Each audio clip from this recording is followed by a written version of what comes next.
their main goal is to make sure that you have a built-in support network prior to them being like, okay, we're going to give you a ton of support. They want to, but they want you to also have a big built-in support network of people that you can lean on when you need them the most.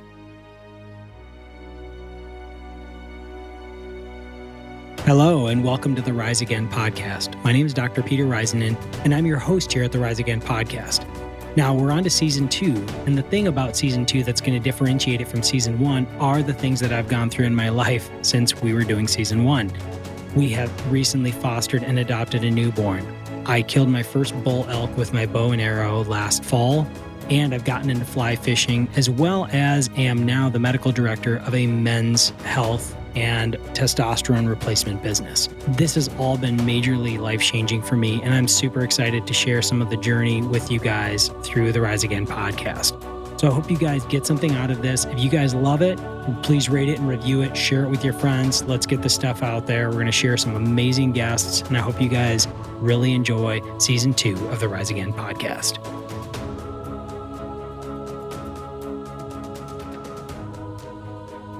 Welcome back to the Rise Again podcast with myself, Dr. Peter Risenen. I am being interviewed by Dr. Node Smith in this episode, and we're going to talk about fostering and adoption. It's been something that has been very close, near and dear to us. We, on May 1st of 2021, picked up a little boy from a NICU here in Arizona, and we brought him home. He became a part of our family. We fostered him and just loved on him maximally every day. And he has, as of September 25th, 2022, become a permanent member of the Risenen family. So super excited to have this little love in our life. It's really kicked off a whole lot of thought for me, specifically about starting off a wing of the Rise Again podcast, really spending a lot of time and different episodes talking about fostering and adoption. Learned a ton through the process. And I think that you guys would be absolutely shocked at what's out there in terms of, kids in the system, et cetera. Some kids come from great homes, et cetera, too. But we've got fostering and adoption, and those are two areas I'd really like to unpack with you all. So I hope you guys really enjoyed today's episode with Dr. Node Smith interviewing me, Peter. Thanks. Yeah, and I think a little bit of background for this interview. So Node and I have been besties for a long time, it seems like now, and he has become well aware of the journey that we have undergone over these past, the past few years, really, with our journey that we've been on. And so he wanted to, and I actually, was hoping that he would ask me some questions about it, kind of prod me and poke me and get some thought-provoking questions out to kind of highlight the journey that we've been on over these past few years and will continue to be on. Just excited to have you asking me questions. Oh, I'm excited too, Peter. And it's always a blessing to get on a call with you and talk, especially about such a heartfelt topic, adoption and adding a member to your family. I love the way that just in the brief interactions that we've had over the past couple of years, the way you talk about children, about the adoption process has been really cool. And I'm interested in, and I'm sure the people who listen to your podcast will be really interested to hear what you have to say about this. So just kind of before we get started, can you just kind of give us the quick rundown of the logistics of the process? Like, how long has this been going on? Like, how long did you know you were going to adopt versus have a biological child? We don't have to go into the details on the actual process, because I think we'll maybe get into that a little later. But just what's the overview? Well, we actually started out thinking we were just going to foster and then hopefully we'd be able to adopt a child that way. Then we just decided at one point, no, you know what? Bag that. Before we even had a foster child, let's just do adoption. So then we waited on the registry for about probably a little over a year. And then we just decided, at that point, and we had waited so long and it felt so long. And so we were like, you know what, we know we can speed up the process if we go to fostering. We probably would even have a kiddo here in our home to love, as soon as next week. So we switched over that process to fostering. There's no foster to adopt essential program in Arizona like there might be in other states, but you're either on one track or the other. And then, however, if you are a foster parent, you are going to be the first one that they ask, do you want to adopt this child if the child becomes available for adoption? So once we decided on the fostering track, we got a child within a month, and then it ended up progressing and going from there. So just step by step. And we started this probably around 2.5 years ago. Everything kind of kicked off. Yeah. I was actually running a 50K and I was running with this gal named Tara. She's telling me she's a photographer and this and that. And then we ended up getting into talking about adoption and fostering. And it was just right on my mind because we had just kind of been thinking about it and talking about it. Katherine and I had. And she's like, oh, cool. And she started sharing her story and the child that they adopted. And I mean, just kind of like one thing after another. I finished that race and got back in the car and I started telling Kath about it. And of course, after a big physical event, like your emotions are all over the place. We were both just bawling in the car thinking like prior to this race, we'd kind of decided that, fostering wasn't in the cards for us. And then after this race, I came out a totally switched person because I had heard firsthand from another person how it had changed their lives so positively. Oh, interesting. Yeah. So Peter, like that's a huge question that I have. And I'm sure it's kind of a logical first question that a lot of people have is why adoption? Why fostering? Why was this a question for you and Kath? I know that there's tons of reasons. I know I have my reasons and they're not biologically related, for being interested in adoption. So why adoption? Why fostering? One of the reasons was biological. I mean, my wife, Katherine, is perimenopausal. So she's 50 now. And so just time of life, it's less, the possibility of actually conceiving at this point is pretty much out of the realm of possibility. And so having had a couple miscarriages within the last 5 years, having had a couple of them, I feel like there's so much more to life that you don't get to experience. Like that raising a child is like what I had felt is that is an essential part of life that you won't understand unless you do it. And now Kath and I both grew up in big families. I'm the oldest of 8 and she's the second youngest of 12. For us, it's like kids have always been a huge part of our lives. I mean, so many nephews and nieces in her family and in our family was always kind of the neighborhood babysitter, family babysitter. Like I had so many things in my life that revolved around kids. I just love being a clown around them, having fun with them, reading books, playing, going swimming, just, doing all the fun things that people love to do. And I feel like that really the thoughts of, because when we got married initially, I was like, well, if we don't have any kids, maybe we're not meant to have kids. That was some initial conversations we had, or I remember having anyway. Kath might have something different to share. And I actually want to interview her about this kind of stuff later or have you interview her would be really cool. And then it did kind of morph because Katherine is one who thrives on being around children. She loves kids. So it's like her primary role is a lover and a lover of children. Over 25 years of nannying experience for families and working as a Montessori teacher and all these, we got married and instantly inherited a bookcase full of Montessori and child development books, and we didn't have any kids at home, so it's kind of like, so there was that. And so kind of the natural progression then, I just feel like everything happened at the right time. If it would have been sooner and we would have had a baby, then it would have been the right time, but it didn't happen. When all this came down after that race and we started off the process, then I was like, okay, there's lots of kids out there, lots of kids that are coming from either broken homes or family or homes where the parents just can't make it work for the kids. There's private adoption, there's fostering to adoption. So there's adopting through the state. There's private adoption, which is kind of like cradle to your arms. There's a few different routes. So we had thought about it a bit and we're like, well, there's a lot of kids in the system, meaning like that the states, they're children they're wards of the state now. They're taken away from their parents for whatever reason. The parents maybe weren't able to attain sobriety or whatever, court mandated things that they had to do. And so then they got taken by the state. And then there's the private adoption route, which ends up costing. It was probably one of the biggest factors for us initially is just because you have to be able to have the cash in hand for like a, up to $40,000 for attorney's fees for a private adoption. Oh, wow. So, and through the state covers all those costs for you. So there's that piece, but you've got to be willing to put up with, there's going to be a lot of possible bouncing around, all the headaches that come with dealing with the state, with fostering for that to happen. So you're kind of either paying with experience or you're going to just pay with cash. Gotcha. Let me get this straight. This is very interesting, the process. If you are working with the state, that's the fostering to adoption route. Is that what that is? Yeah. Or there's kids who've already had their rights severed from their parents. They're waiting to just go into a home. And a lot of those kids are like grade school. There's a lot of kids who are like, this is the saddest thing. If you were to go to like the Arizona Heart Gallery, go on their website, kids like 5 to like 18 years old, there's like lists and lists and pictures of kids and videos about what they love. And they're literally advertising for these kids to have a family want to adopt them. Oh, wow. There's lots of these kids out there. And so, and of course the movie Instant Family, I don't know if you've ever seen that. That one is just, I think I have seen that. That's the one when he's like, there's that scene when the lady wants the blind side. Like she wants to adopt a black kid that plays football. Is that yes, that's the one. Yeah, right. yeah. That's the right one. That's exactly it. Yeah. And so in that movie, it's what's so, because we were told when we were going through the fostering process, through our classes. So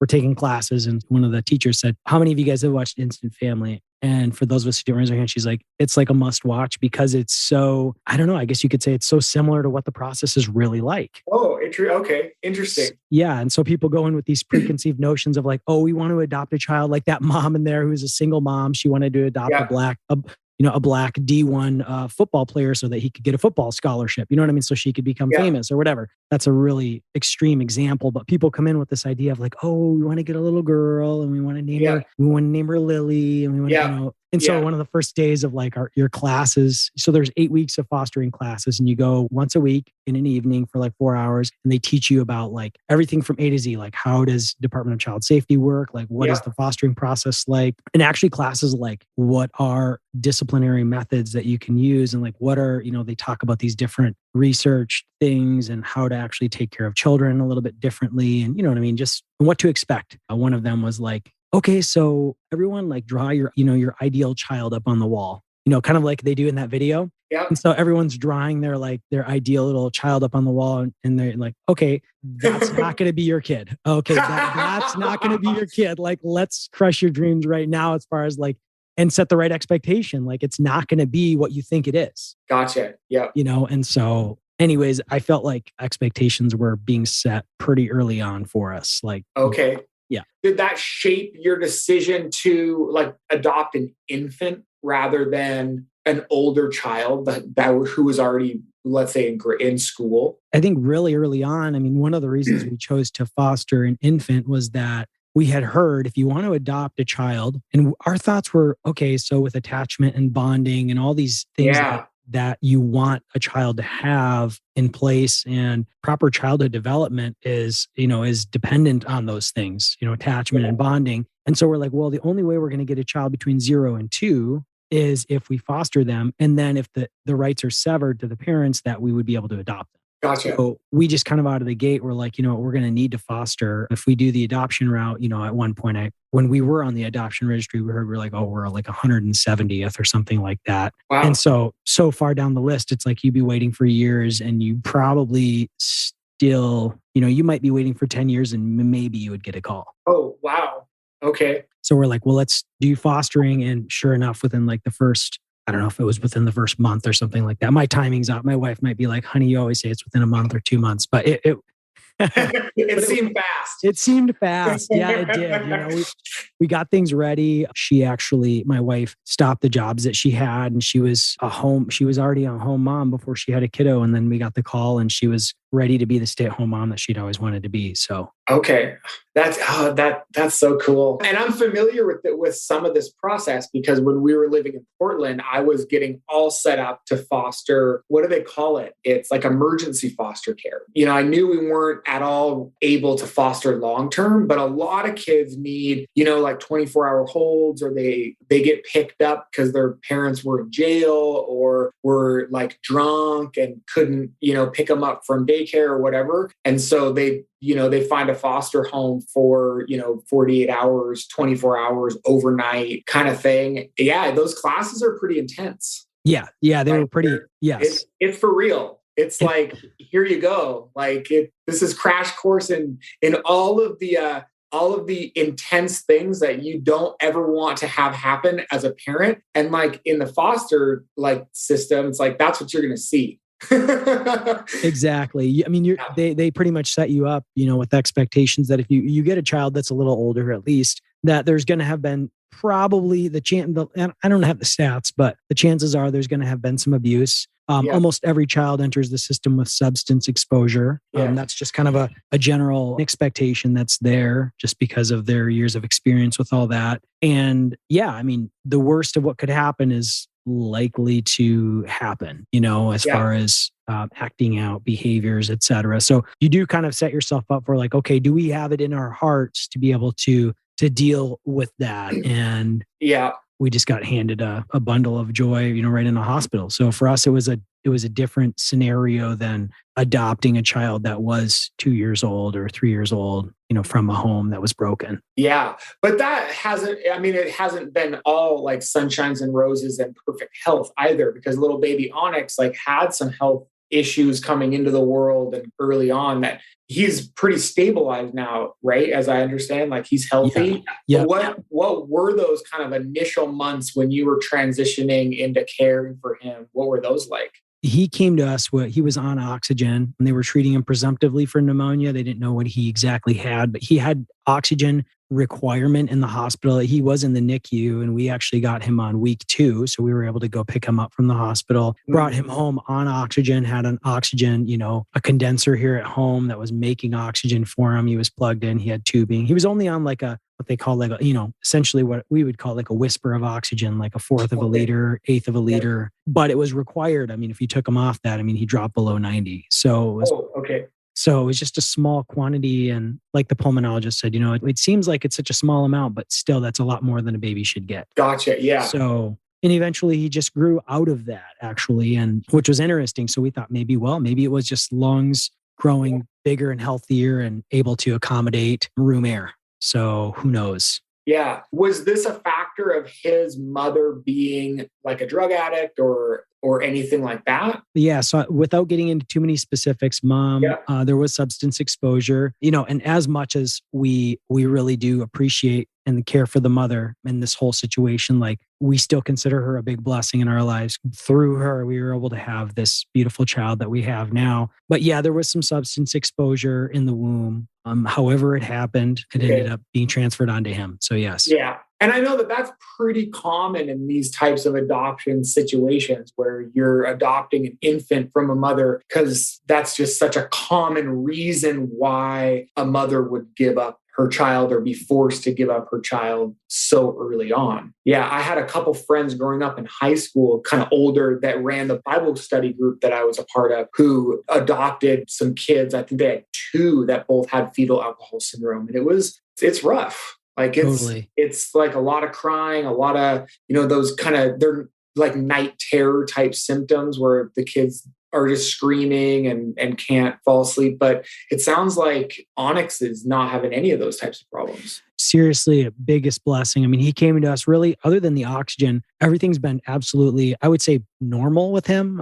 He's been, as normal as it gets with an infant, right? It's his main needs are just, being fed and changed and sleeping and being snuggled and loved. And we did tons of snuggling, over the first many, many months, and even still do, spend as much time as we can, doing things. But now he's 10 and a half months old and he's looking to be Mr. Independent. So he wants out of your arms and he wants to hold on to things and walk around as much as he can. And, yeah. So, but yeah, he didn't have any of those issues. So the state's good about it. They followed up with us with developmental phone calls and screening every single month. Okay. When you start off the fostering and adoption process, you pick an agency, and the agency is like on your team. Okay. Okay. And there's many to choose from. These are private entities. Yeah. Okay. Yeah. They're private nonprofit entities. And there's 27 or so in the state of Arizona. Okay. In the Valley, even in Phoenix area. So we had to choose one. We started asking around, and the first 3 people I asked all said Child Crisis of Arizona. So we ended up going with Child Crisis. Okay. I was like, that's just an omen. 3 people in a row, all having good experiences. No need to go anywhere else. So they took us on board. We took our classes with them. We did our home study checks with them. We followed. There's a huge checklist of things that you have to do. Yeah. So someone comes out to your home to just verify that you actually know what you're getting into, that Yep. your like cupboards and doors are child locked and all of that kind of stuff, which is like super awesome, right? It's like all the things that you kind of as a non-parent, but seeing crazy things in the world that happen to kids. It's like I've said it. I know my parents have said it. Like there should be an owner's manual that you have to read before you, which obviously isn't realistic and not possible and yada yada. But like that's what this organization is attempting to do, as much as they can, make sure that a kid's not going from a bad situation into a worse situation. Yeah, exactly. You said it well. And also think about it. They're trying to make it possible for these kids to grow up in a home, even if maybe that home wouldn't be totally able to accommodate them. And with foster care, these agencies really do their best to try to accommodate and provide whatever you need so that you can take care of the child. If you've got the love and the support and the abilities to deal with whatever there is, I mean, you've got good transportation, whatever else. If they need to provide, diapers and wipes and formula and all, I mean, they pretty much rally the troops. They get WIC involved so that you can get formula. If you need formula, they bring you diapers. They come and check on you and make sure your well-being is in good space, every month. They're really, we had such good experiences with Child Crisis that I couldn't recommend them more highly. I got to ask, what is the support that is available through them and through other channels for, I guess, new parents, new adopted parents? I can't imagine that it would be possible to do this without support. Their main goal is to make sure that you have a built-in support network prior to them being like, okay, we're going to give you a ton of support. They want to, but they want you to also have a big built-in support network of people that you can lean on when you need them the most. Gotcha. So they check in. Super interesting. Okay. Yeah. So they check in on that. That's really important. They say, like times of stress or you need help or whatever, like who do you lean on, and make sure that you have people around you that can support you. They're there to provide. They have got a center in the Valley where they, of course, would provide any childcare that's really needed if you need childcare. So say you're fostering and you're like, you're still working or whatever, they would provide childcare during the day or get that lined up for you or subsidize that. They do give you a monthly stipend for taking care of the child. So this is going to be like your food and clothing and all that kind of stuff for the kiddo, it's about $20 a day. It's not something you get rich off of, but it definitely helps. Yeah. Is that something that you're talking about fostering? That once you adopt, is that still occurring? Is that same support happening? So the one that is, and it's a good one that the state still does, but they give the child healthcare until they're 18 years old. So they give them, so great healthcare, and they do still give a stipend to the families and monthly until the child's 18 years old. Oh, they do. Okay. Yeah, they do. So that offsets some things. And here's another thing. We found out about these different charitable organizations out there that give grants to children to do things like swim lessons and go to music classes. And so I've been going to swimming classes with him on Thursdays since he was a little baby, a couple months old, Oh, cool. Swim classes. Just being in the water with him, and he loves the water now, and he just loves floating on his back. And he's just like, it's amazing to just see how kids gravitate to things, right? Yeah. Katherine does music classes with him for developmental stuff that was started by a psychologist, and it's called musicology. And so there's a lot of these programs that have been funded through grants by these different agencies. So you reach out, you're interested, you tell them what you're up to, and they're like, oh, well, here's a check. And so as foster kids, that was cool. Those will end obviously as he's adopted, but we got that subsidy from the state on a monthly basis. So that's kind of fun. We can keep him involved in different things. Yeah, that's going to be really enjoyable to keep him in, a lot of the things that he loves to do. Oh, that's so cool. With you as a father, because you're a father now, what has your transformational experience been over the last year or so as you kind of prepared, and then you saw Onyx in the NICU and then you brought him home. And then, I can imagine that there was, a lot of concern and yes. The whole roller coaster. Prepping to even open our homes to a foster child. And we actually had 2 beds open initially. And then once we got him, then we closed down one of them. We were on the adoption registry, remember, and we didn't have any kids placed with us.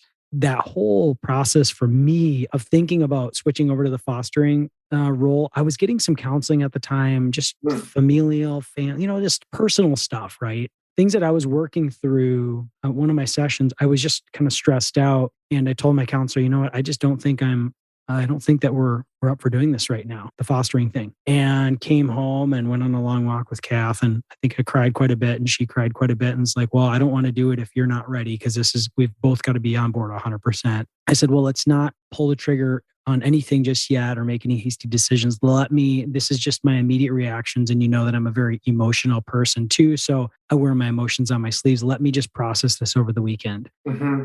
And cried a bit more about it and meditated on it and thought about things and ended up saying, you know what? No, let's stick with this. This is something that God's put in our path so that we would do this, and that I feel like this is what he has in store for us. And then after that weekend, recommitted to, yes, we're opening our homes, and now 100% committed. No moving back, no wavering on this. We're doing this. And that was an emotional jump off. It's different when you're getting into adoption and you know that you're on the adoption registry. And if they place a child with you, you're going to be able to keep that child, provided you think that you work well with the child over the course of the 6 months trial period that you have the kid. Okay. Yeah.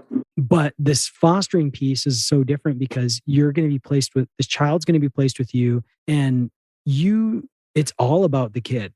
So I feel like I've been, I'm like I'm into self-help stuff. I'm into like this and that and the other thing. And I'm like, man, am I even ready for this? I'm like, this is what I've been like preparing my whole life for. Like, am I finally ready for this? When I said yes, I just took it on faith that, yeah, this is going to be exactly what it's supposed to be. And I'm going to have the journey that I'm supposed to have. And it's going to go as it's supposed to go. So let go of the steering wheel and let God drive the car. Like, have a little faith. I would say after that, it was a lot easier because I just knew that I wasn't in the driver's seat. I had kind of relinquished the control on that. So going to pick him up. So you talked about the emotions along this whole journey. So that was like a big roller coaster of emotions there. Then getting really amped up when we got the call to go see him. And my love of babies is like amazing. So so big, like having worked in the NICU with premature infants, and I did that for a couple of years and loved holding the kids, even the ones that were substance exposed. I'd wrap them up in those little wraps around your body. And then I'd do my work in the NICU and I'd have them all wrapped up, snuggled up close to me. I love kids. And so when we got there, it was awe and wonderment. Get into the NICU, of course, you're going through all the doors. You get through the front door and then you get through the next door. And then you're in the maternity area or OB area. And then you kind of go through and there's a special care nursery and you walk in and you're just like, okay, you see all these beds and there's some nurses looking around and they're like, okay, who are you? What are you here for? And you tell them, and the nurse, we still keep in touch with her. I'll just call her T. That's her first initial to her first name. And so she brings us over to his bassinet and I look at him and I'm just like, just overcome with emotion. I'm like, beautiful boy. He's so cute. He's so little. And he's got oxygen on his nose. And I'm like, and he's coming home with us. And it was just like, oh, Nick, no matter what, I was just like, I don't know. I was so emotional. We ended up being with him in the hospital that day for a good chunk of the day. He had to do a car seat challenge, which they put him on oxygen, of course, in the car seat and see if he maintains his oxygen saturations for 2 hours while sitting in the seat. Oh, yeah. Yeah. You can't take him out. And so he passed that. And then we got set up with home oxygen and all that. And then we got home. And we're just like kind of in awe of this little beautiful being. He would cry. He loved to snuggle, lay face down and just sleep on you. And it was just like skin to skin. It was just like, it was like every, oxytocin's high, you're just bonding, you're just bonding, you're just loving on this kid. It's like, who gets to hold him? Oh, I'll hold him. It's just like between Kath and I, like, just holding him nonstop. But then we had the monitor at night. So he's on oxygen, right? So we get beep, beep, beep, beep, beep, beep, beep, beep. Every time he'd move his foot, that monitor is screaming and wailing. Like, it's so alarming that and for good reason, but it makes you, you're like, oh my gosh, is he dying in the next room or what? Well, no, he just kicked his foot. And so there's artifact on the machine. And so it reads 0 on his oxygen. And so it's screaming and screaming. And, there are hospital monitors that we had at home. So so loud. And then are they waking him up then too? Yeah. Oh no. So then he's like crying at that point. And we stayed in the same room with him. Like, one of us would sleep in his room. We alternated nights for like the first, however many months. And that was great. It worked out good. So one of us would be sleeping great in the other bedroom. And then the other one would be up, throughout the night. Becoming a father was really exciting in that sense, even though I was a foster father still at that point. Yeah. And we had learned that his brother was being adopted by his grandparents and that he had a sister, we believe, who's been adopted out already as well. Okay. So we learned about those cases. And so our first visit with his attorney, Onyx had an attorney that pretty much was his, assigned to him at birth. And they said, hey, that he might just be a unicorn baby. And, so rare that he would ever be adopted so early in life. But we just kept going with everything. And there were a few instances in dealing with family where I felt like the Papa Bear came out of me and I was so protective over my wife and over the baby. There were some instances around there. And that was where I was like, whoa, okay, I can see why people don't mess with dads, and kid, if you get between a dad and his kids, if he loves his kids, like, get out of the way. I'm interested in that because you were in a really interesting situation where you're fostering. So you're kind of legally responsible, but there are red tape elements in that relationship that kind of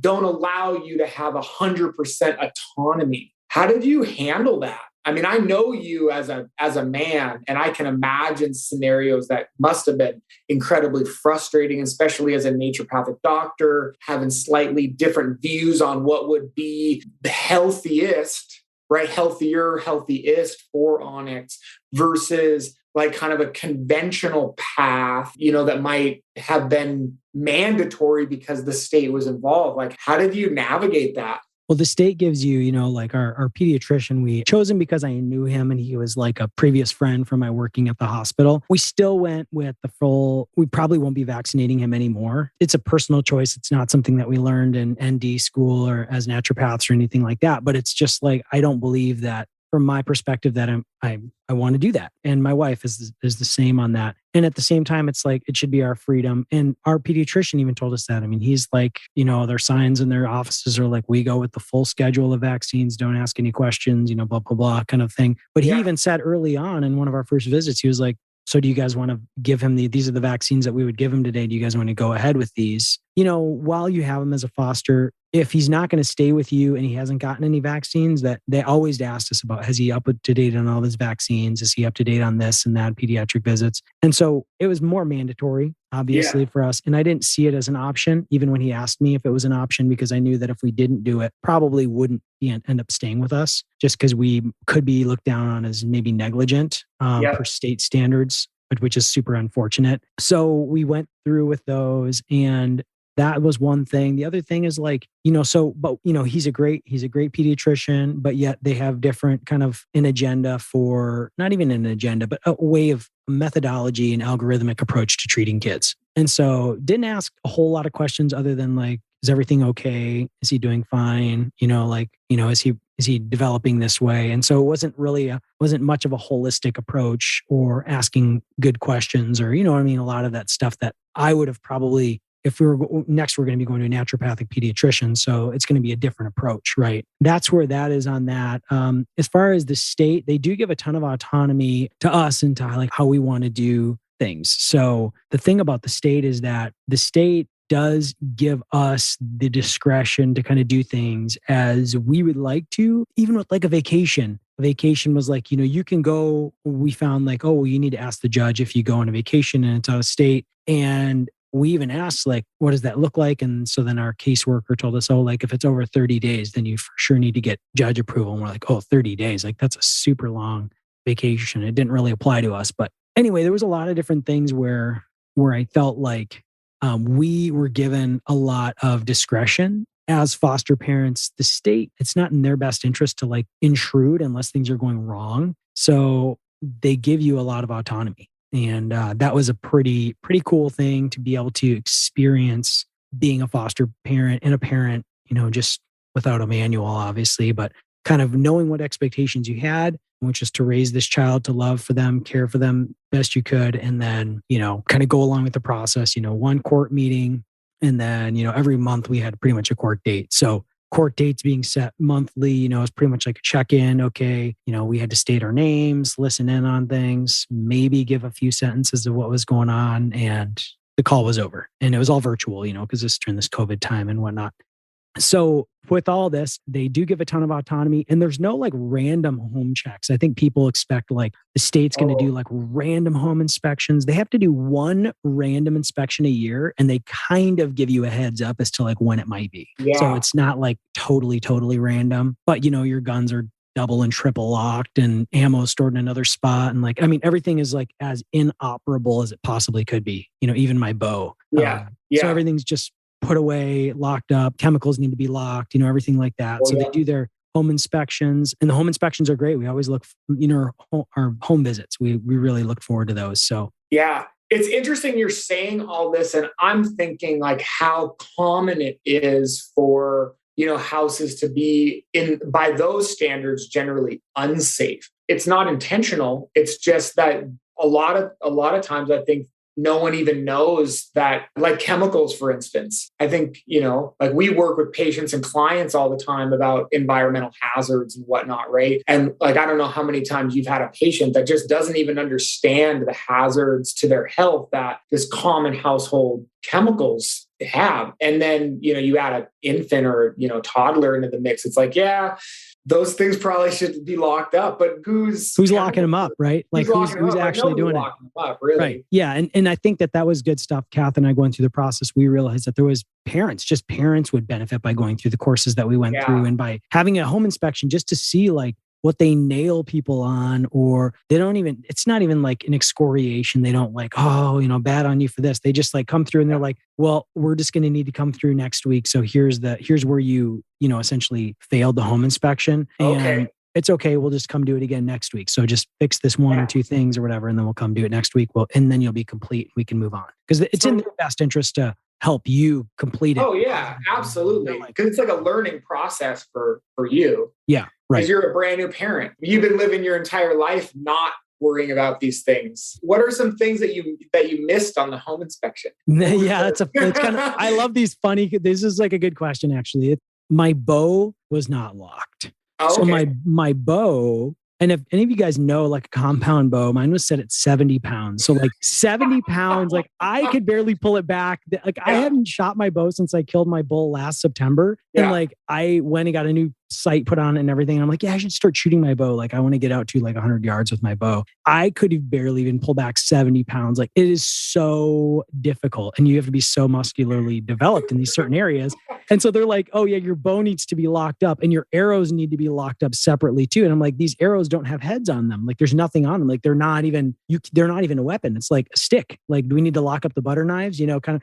And so they all told me, we've actually legitimately never dealt with a bow before. Like the people that I was dealing with. So they were just going overboard because they had no idea about the danger potential of a bow, which I'm like, yeah, loaded with arrowheads on them, broadheads with razor tips. Yeah. And at pulled back at 70 pounds, yes, you'll kill anything that steps in front of you, no question. Yeah. But I'm like, so anyways, we did, that all got done. That was the one thing that we definitely. That's funny. Yeah. Like, so the cams on both ends, there's a cam that, where the bowstring goes around. So I had to put, like a little padlock on both of my cams so that like a wire padlock that goes around that. Yes. Yeah. Okay. Yep. So I had to lock those up, and then I took my arrowheads off, my broadheads, and locked them in a separate case in my safe. And then my bow is in a bow case locked up. And so that was the one thing that I missed. I felt pretty humiliated by it in the moment, but they were like, I was like, I guess I'm just not used to failing things. And they were just like, dude, don't worry about it. They were like, they had to kind of talk me down off of it or whatever, So that's hilarious.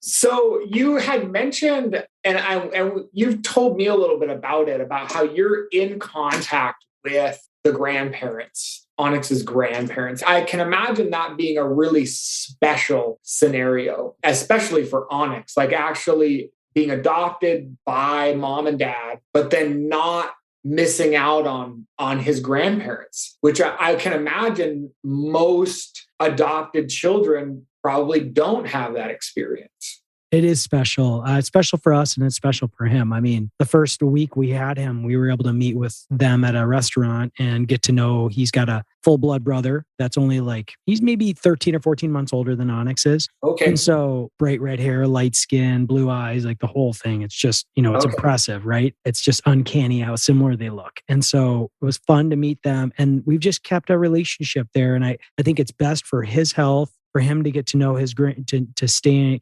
stay in communication with his grandparents and his brother. But at the same time, I mean, this is a big practice in like setting boundaries, right? Oh, yeah. With people like, and that's probably been the biggest thing that I have run up against with all this is like, we were in touch with parents, with one of the parents initially, and how do we appropriately set boundaries? Because when you don't, people don't know where you start and they end. So they inevitably are looking for boundaries, right? Just like Yeah. anybody does. And so if you're not willing to set them, well, then you just end up exploding. You get all Yeah. angry when someone has gone too far. Well, they didn't know how far to go. There was learning there for me and dealing with one of the parents too. And so, but we've just decided in the end that it's better to have biannual communication with mom. And, we love her. And at the same time, we think it's probably, and this is just our own opinion, we feel like it's in our best interest, in his best interest, and even her best interest to just keep communication down to like to twice a year, whether that's through sending an email and photos, giving updates as to like what's gone on and whatever, not our goal wasn't to like cut her out of the picture, but for a period of time, we didn't know really what we should do and shouldn't do and where we would get hung up on things, especially court related and whatever else. So we ended up just kind of,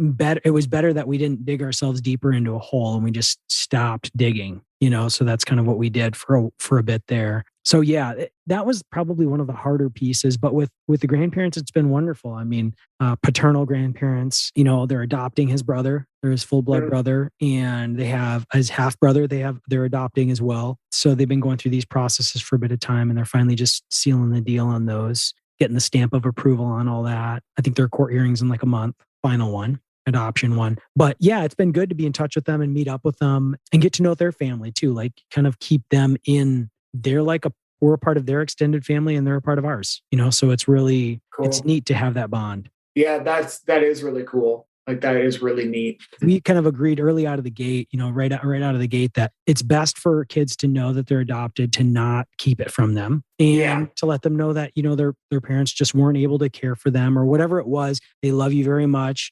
Circumstances arose that they weren't able to be there for you. And you know what? They love you and they think about you and whatnot. But at the same time, we were chosen to be your parents. God lined things up and we were chosen to be your parents, and the courts approved it. And, your grandparents have approved of it, and, everyone's approved of it. So here we are, and we're loving you and raising you. And we want you to know that we'll do anything pretty much for you, as parents anyways. It sounds to me, Peter, like in your eyes, there's absolutely no difference between you being the father of Onyx, an adopted child, and having your own biological child. I don't know the difference. I haven't had biologicals, but I can say that, oh man, I'm sure there's a little difference there for people. I don't know what it is. I've heard that from other people. From my own experience, I could say that, no, I can't imagine there being any difference. Oh, that's so wonderful. Yeah. Like how cool. How cool. Yeah. I mean, nothing like coming home from the office or being out and about or doing whatever and coming home and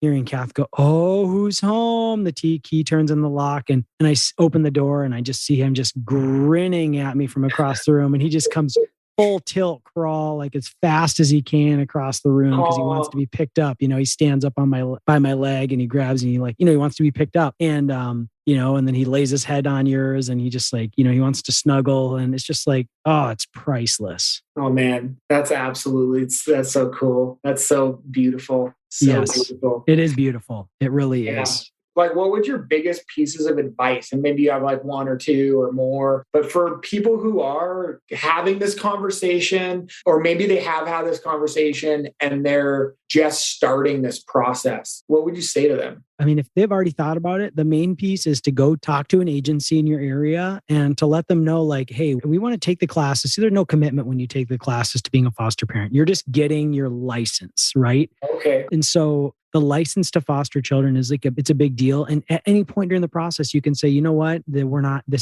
cut out for this. It could be after everything's done. And so I would say begin that, few month to 6 month process. Just start it. It's a bit by bit, paperwork by paperwork, and you'll learn a lot about yourself in the process. You'll go through a lot of feelings and emotions and things that you're going to want to address. And then also at the end, who knows, you may be in the right spot to be able to help a child who's really in need. So that's my major piece of advice. My second one would be to just to like have faith and know that you're not in control of everything that's going to happen. And you know what? It's actually preferable, right? Because how many things in our life that we're in control over do we screw up, right? So, you know, so let your hands off the steering wheel and really, really do what you need to do for the process. But in the end, you're not in control of what the outcome. Like you just do what you need to do. And in the end, believe it's important for you to believe that what you're given is what you need in your life at that time. And whether it's for a season or for a reason or for a lifetime, it's going to be brought into your life.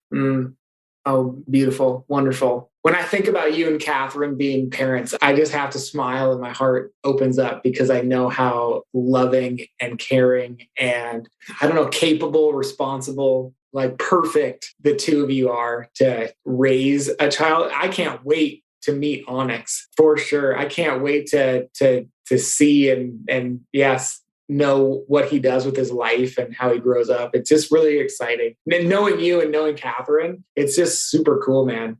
Thank you. Yeah, I appreciate the compliments. I mean, I really feel humbled by the process too. And knowing that, it's like he's with us for life. He's our boy now, and he's got our name. And at the same time, it's like, I can't control the outcome of how he turns up. It never is for any parent. Like, as much as they would like their child to do certain things, I'm just super excited for the adventure of raising him. I think that it's an adventure, right? I'm open to so much that happens, and Kath is super excited about it. And if and when we adopt another child, which, it's probably in the cards down the road just a little ways, because we would love for him to have siblings too. And to learn those lessons that come with being a sibling. But yeah, it's just so exciting. You know us pretty well. And I am excited for you to come and to meet him and for us to go cruise around together and do fun things. And he's just like, his personality, he just loves excitement. Anything that's exciting, he's all over it. And so if I make something exciting, or if I'm just talking about it excitedly or whatever, he gets all jazzed about it, So it's kind of like personality wise, he's very outgoing, personable, and also very enthusiastic. It's pretty interesting to see. Like we're walking down the street and people that walk by, he's got his eyes glued on them. And as they walk by, he's starting to point at them and go and like say hi. Like he points at them from a ways out even sometimes. Oh, wow. Like as they're coming near him. Wow. Yeah. And so people are like, are you saying hi? And they wave to him. And that's cool. Extroverted from the womb, man. That's cool. Totally bubbly. Awesome. Totally bubbly little guy for sure. That's awesome. So I know how to deal with that because I'm more that way myself. So it's kind of interesting to see that, in him too. And I'm like, oh, wow, I kind of know how to deal with it. I kind of know some of the trials and some of the positives of that. And you know what I mean? Some of the. Yeah. Oh, yeah.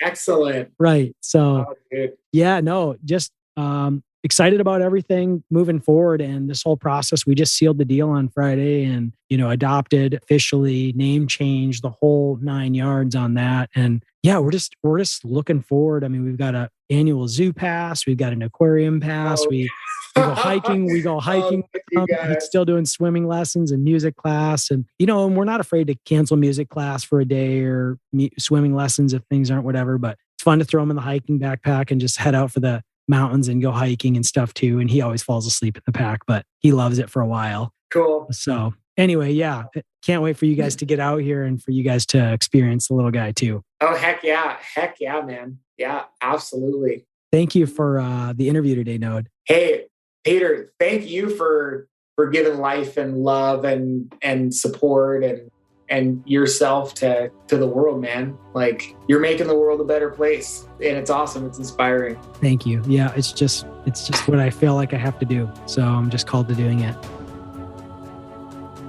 I hope you guys enjoyed today's episode with Dr. Node Smith interviewing me about our fostering and adoption journey. Now, it's not completion, and we really spent only a limited amount of time on this interview, but maybe it got the wheels turning for you. Maybe you're like, man, maybe I could look into this for me or my family. See, maybe we have space to take in a foster child, or even are really, really curious about getting into adoption and bringing another member into our family. Lots of kids out there, guys, seriously. So if you guys are interested in this process, I really highly recommend you start out by choosing an agency to work with. This is how the whole process starts out. And I really recommend you look into Child Crisis of Arizona, an astoundingly incredible organization. I will probably have some of those people from that organization on my podcast because they've been phenomenal to work with. We were invited to have a breakfast, just my wife, myself, and the CEO of Child Crisis, as well as the financial director, Sue Gifford. We got together and we had a nice coffee. We talked about how everything's going for us and then the organization and whatever else. That was just so fun. The organization's just been tremendous to work with, from the top, the CEO, all the way down to the social workers that we work with who came to visit us on a monthly schedule when we had our little boy as a foster baby. So this whole process is just kind of like a seamless process. They make everything so nice and they're so easy to work with. So anyway, I really recommend you look into Child Crisis of Arizona for that journey. They get you all started. There's no commitments in the beginning. You take a class. It's like 8 weeks. You learn about fostering and adoption. And at that point, you can kind of decide at the end of it what you would like to pursue. Or if it's not in the cards for you, that's okay as well. So it's just one evening a week for 8 weeks. So anyway, really well worth it. I hope you guys enjoyed today's podcast episode. We're going to do a lot more with fostering and adoption here on the podcast. And I hope you guys make it a great week and stay tuned for the next episode of the Rise Again podcast. Hey, thanks for listening to the Rise Again podcast. Great episode, hey?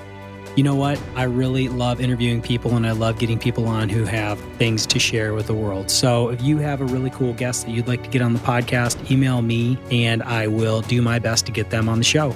I hope you guys have a phenomenal week and stay tuned for the next episode of the Rise Again podcast.